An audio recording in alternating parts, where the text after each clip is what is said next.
पहली गलती। एक बहुत ही खुशहाल गांव स्वप्नपुर था। वहां सभी लोग मिलजुल कर रहते थे। किसी के घर में किसी भी चीज की कमी नहीं थी। सभी में प्यार था। किसी भी तरह का कलेश नहीं था। पास के गांव में एक चोर और उसका मित्र रहता था। चोर चोरियां करता था, परंतु उसका मित्र बहुत ही ईमानदार था। वह जानता था कि उसका मित्र चोर है, पर बेरोजगार होने के कारण वह स्वयं उस पर निर्भर था। इसी वजह से वह किसी के सामने ये राज जाहिर नहीं करता था। उसका जीवन आनंद पूर्वक बीत रहा था। वहीं चोर एक ईमानदार मित्र के साथ होने के कारण कभी भी संदेह का पात्र नहीं बना। इसी का लाभ मिलने से वह चोर अपने मित्र को कभी भी बोझ नहीं समझता था।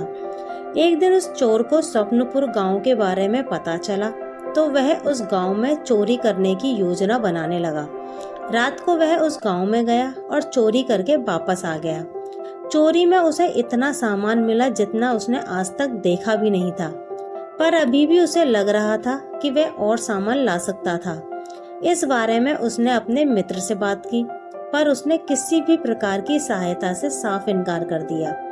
उधर गांव में पहली बार चोरी की घटना होने के कारण यह खबर आग की तरह फैल गई, पर प्यार और सदाचार की भावना होने के कारण सब लोगों ने उस परिवार की सहायता की और दिलासा दी। इस घटना के बाद सब चौकन्ने हो गए थे, क्योंकि उन्हें इस बात का पता था कि चोरी किसी बाहर के व्यक्ति ने की थी। अगली रात फिर चोर चोरी की योजना बनाकर उस गांव में गया और खूब सामान चोरी कर लाया। लेकिन पिछली बार की तरह अब भी उसके मन में यही कसक थी कि वह और सामान ला सकता था, परंतु अपनी क्षमता के अनुसार ही ला सका। जैसे तैसे वह अपने घर पहुंचा। उसका मित्र देख के हैरान था कि 2 दिन से घर में बहुमूल्य सामान काफी मात्रा में आ रहा था। यह देख उसका मन बेईमान होने लगा, पर मन दबाकर उसने कुछ कहा नहीं। और वहां स्वप्नपुर में दोबारा चोरी की घटना हो जाने से गांव वाले इस बात पर शर्मिंदगी महसूस कर रहे थे कि वे अपने गांव की सुरक्षा भी नहीं कर सकते। तब उन्होंने गोपनीय ढंग से चोर को पकड़ने की योजना बनाई।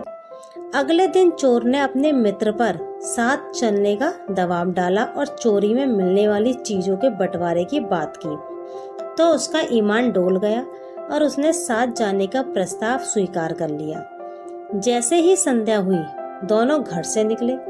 उस चोर ने अपने मित्र को चोरी के कुछ गुण बताए ताकि वह कोई गलती ना करे। जब दोनों स्वप्नपुर पहुंचे, तब गांव वालों ने छिपकर उन पर नजर रखना आरंभ कर दिया। थोड़ी दूर जाते ही चोर को इस बात का आभास हो गया कि उनका पीछा किया जा रहा है, पर उसके मित्र को इस बारे में कुछ भी पता नहीं था। वह तो बहुत डरा हुआ व घबराया हुआ था। एक घर के पास पहुंचकर चोर ने अपने मित्र को दीवार फांदने को कहा।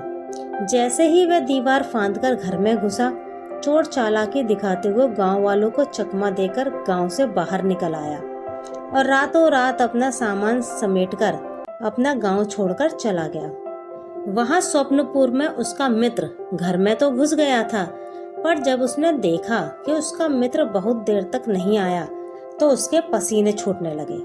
वह थोड़ा आगे बढ़ा तो उसका पैर एक बाल्टी से टकरा गया और बाल्टी गिरने के कारण अंधेरे में बहुत तेज आवाज हुई।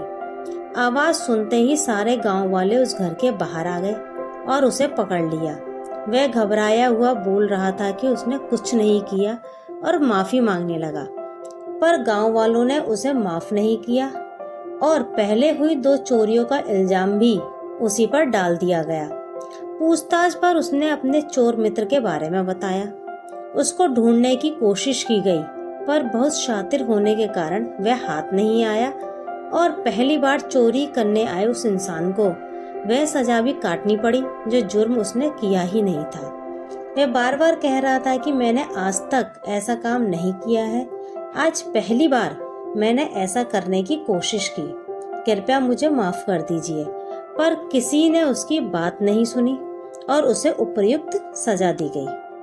यही प्रवृत्ति हम लोगों में भी होती है कि हम जानते तो हैं कि हमारे आसपास कौन कौन गलत काम करता है, फिर भी हम उसका विरोध नहीं करते और ना ही उसकी जानकारी किसी को देते हैं। जो भविष्य में हमारे लिए खतरनाक साबित होता है।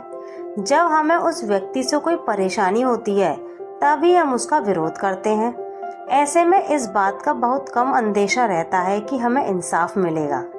कई बार तो इसका नतीजा यह होता है कि हमारा मन भी ऐसे गलत कार्य की ओर आकर्षित होने लगता है और हम लालचवश वह काम करने का प्रयास करते हैं और पकड़े जाने पर क्षमा याचना करते हैं।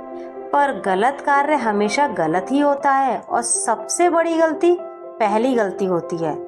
पहली गलती के बाद ही इंसान गलतियां करने का आदी बनता है।